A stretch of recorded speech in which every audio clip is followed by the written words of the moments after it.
Ok, à notre première partie de notre thème, que vois-tu? On a montré les implications de la vision. On a dit que ta vision dépendait de ta réussite, dépendait de ta compréhension, dépendait de ta provision, dépendait de ta possession.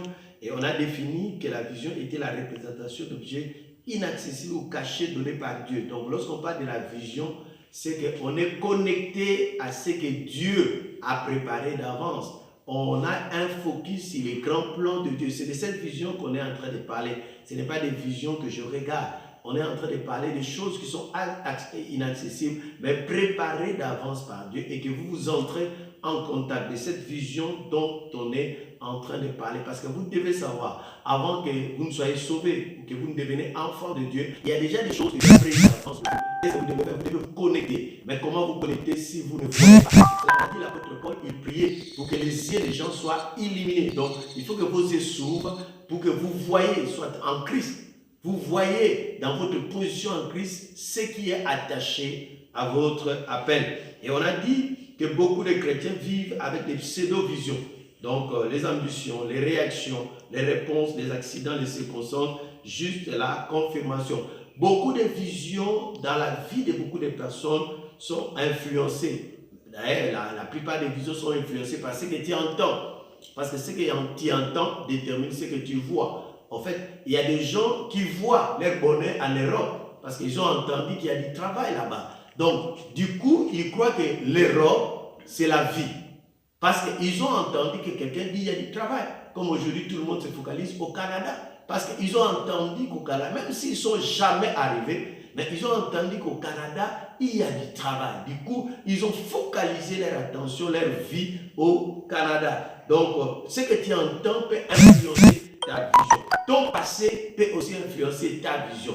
La manière dont tu as vécu, ce que tu as rencontré dans ta vie influence souvent. C'est pour cela, bien aimé dans le Seigneur, il faut choisir ce que tu entends et il faut te séparer. Il faut être guéri de ton passé. Troisièmement, qu'est-ce qui influence encore les visions que nous avons? C'est ce que nous craignons, nos émotions, nos sentiments. La Bible dit ce que je crains, c'est ce qui m'arrive.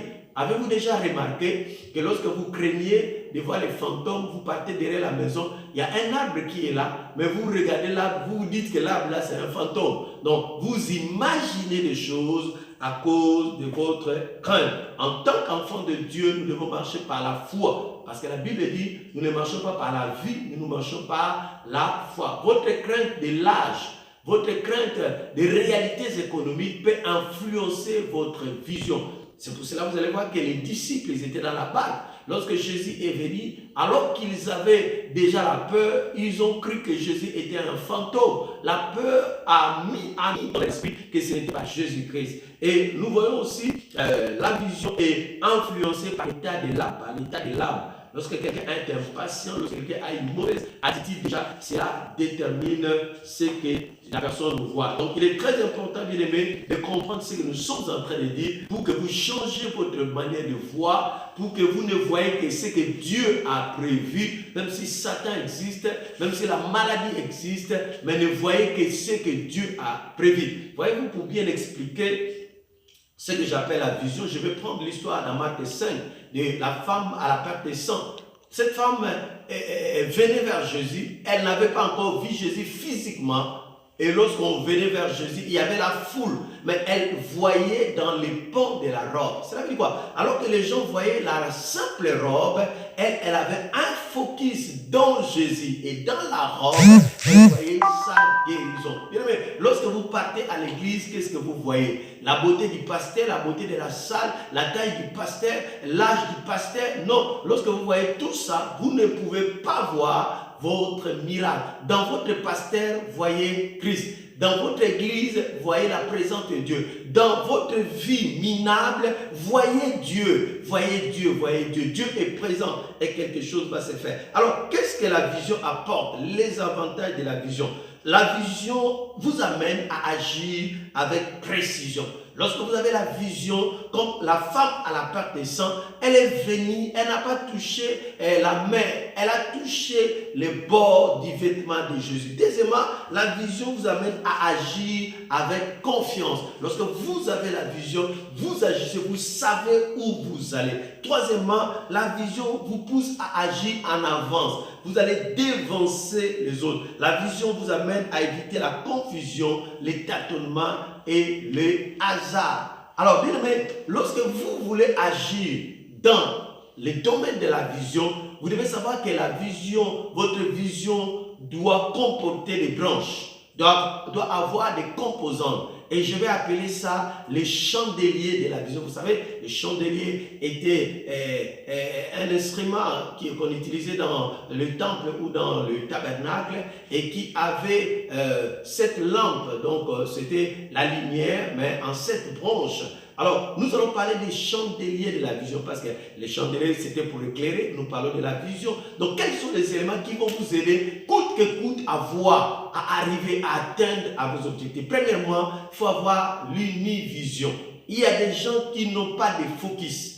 Il y a des gens qui n'ont pas de buts à atteindre, qui sont des touches à tout, qui ramassent n'importe quelle vision. Il sort le matin, il va aller au travail, il rencontre là-bas, les gens sont en train de parler politique, il abandonne. Ce sont des personnes qui ont 1000 visions et 0 réalisation. Mais bien évidemment, vous devez avoir une vision. Cela veut dire que vous devez avoir un focus. Vous devez avoir un but unique à atteindre. Je ne dis pas que vous devez avoir un seul but. Vous pouvez avoir le but de construire la maison. Mais je dis les objectifs à atteindre dans votre vie. Même si vous construisez la maison, même si vous avez un véhicule qui fait taxi, même si vous envoyez les enfants à l'école, tous ces buts-là, c'est pour que vous réalisez les rêves de votre vie. Donc je parle de l'univision. Vous devez avoir une vision qui est vraiment globale dans votre tête. Alors, si vous êtes enfant de Dieu, vous êtes dans une église, sachez qu'il y a la vision de Christ qui est globale et cette vision peut être détaillée par des visions locales de votre paroisse, mais il y a une vision pour laquelle Dieu vous a amené sur la terre. Le but pour lequel Dieu vous a amené sur la terre doit être votre première vision. Jésus-Christ, lorsqu'il est venu sur la terre, il n'a pas construit de maison, il ne jouait pas parce qu'il avait une vision. Bien que la journée il mangeait, bien qu'il guérissait les gens, mais sa grande vision était de mourir à la croix. Est-ce que vous savez pourquoi vous êtes sur la terre? La vision doit devenir comme le sang qui circule dans vos veines. La vision doit être comme votre respiration. Vous ne respirez que pour cette vision. Deuxièmement, sur le chandelier de la vision, vous devez avoir ce qu'on appelle la télévision. Télé signifie distance. Vous devez avoir une vision à distance. Cela veut dire quoi? La vision au-delà du présent. La vision au-delà de ce que vous vivez. La vision au-delà des obstacles. Mais vous devez voir loin. Loin de votre aujourd'hui. Loin de vos réalités. Loin de votre budget. Loin de votre salaire. La femme à la perte des sangs voyait à distance. Josué devait voir à distance. L'homme de Dieu, Jérémie, devait voir loin. Vous devez, on appelle ça percevoir, percer pour voir. C'est que vous allez au-delà du visible. Oh, bien aimé dans le Seigneur, la foi nous amène à aller au-delà du visible. Si vous ne vivez que du visible, bien aimé, vous êtes foutus. Vous devez avoir la télévision. Voyez-vous dans 10 ans, voyez-vous dans 20 ans, voyez-vous dans 40 ans. Vous devez savoir ceci. Si vous ne vivez que de la vision d'aujourd'hui, de la vision du ventre, vous êtes foutus. Vous devez savoir qu'aujourd'hui, vous ne pouvez pas tout changer dans votre vie. Aujourd'hui, même si vous avez le courage, vous ne pouvez pas tout changer. Bien aimé, voyez-vous dans 10 ans, voyez-vous dans 5 ans, voyez-vous dans 20 ans, voyez-vous au-delà de vos conditions physiques, voyez-vous au-delà de vos conditions de mariage, voyez-vous au-delà de votre salaire, voyez-vous au-delà de cela et vous atteindrez vos objectifs. Nous allons continuer le troisième et la suite dans notre troisième partie.